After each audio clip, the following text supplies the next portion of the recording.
శ్రీ విష్ణువు అవతరించిన 10 దశావతారాలు చూద్దాం. మత్స్య అవతారం.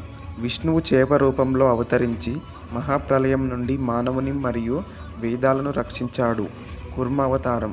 తాబేలు రూపంలో అవతరించి దేవతలు మరియు రాక్షసులు క్షీరసాగర మథనం చేసేటప్పుడు మందర పర్వతాన్ని మోశాడు. వరాహ అవతారం.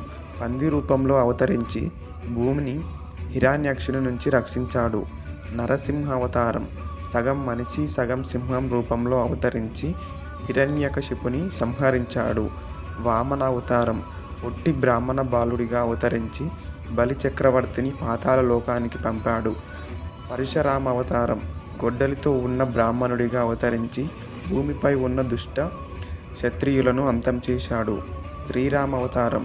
అయోధ్య రాజు దశరథుని కుమారుడిగా జన్మించి రావణుడిని సంహరించి ధర్మాన్ని నిలబెట్టాడు.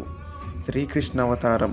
దేవకి వసుదేవుల పుత్రుడిగా జన్మించి మహాభారత యుద్ధంలో అర్జునుడికి సారథిగా ఉండి ధర్మాన్ని బోధించాడు. బాలరామ అవతారం. బుద్ధ అవతారం. ఈ అవతారం విషయంలో వివిధ పౌరాణిక గ్రంథాల్లో భిన్నాభిప్రాయాలు ఉన్నాయి. కొందరు బాలరాముడు అని మరికొందరు బుద్ధుడని భావిస్తారు. కల్కి అవతారం. కలియుగం అంతంలో చెడు పెరిగిపోయినప్పుడు తెల్లని గుర్రంపై ఖడ్గంలో అవతరిస్తాడు.